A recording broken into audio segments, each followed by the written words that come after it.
100 రోజులు మీరు 6 ఇచ్చిన వాగ్దానాలు ఫెయిల్ అయినందుక ఈ లడ్డు కాంట్రవర్సీ, లేదా స్టీల్ ప్లాంట్ ని సీక్రెట్ గా అమ్మేయడానికి ఈ లడ్డు కాంట్రవర్సీ, లేదా స్పెషల్ ప్రత్యేక హోదా మీరు ఎస్ అని ఎందుకు అనలేదు? కోర్టు నోటీసులు ఇచ్చిన తర్వాత ముఖ్యమంత్రి గారికి, గవర్నమెంట్ కి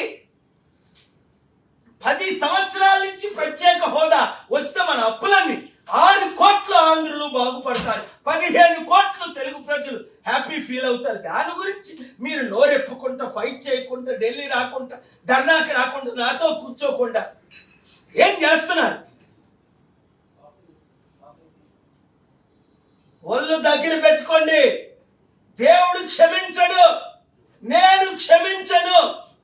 అందుకనే తిరుపతిని యూనియన్ టెరిటరీగా డిక్లేర్ చేయమని నేను బిల్లు ప్రిపేర్ చేశాను. రేపు మీరు న్యూస్ వింటారు. సిబిఐ ఎంక్వైరీ అడుగుతున్నాను కదా. అంటే మీ అభిప్రాయం సార్, మీరు దేశాలు మొత్తం తిరుగుతూ ఉంటారు కాబట్టి మీకు వచ్చిన ఫీడ్బ్యాక్ కానీ లేకపోతే మీకు వచ్చిన సమాచారం కానీ. చూడు బాబు, లడ్డూలో కల్తీ కలిసింది అంటే ఎవరినైనా ప్రాసిక్యూట్ చేయాలి. ఒక హోలీ టెంపుల్ ని అన్హోలీ చేస్తే.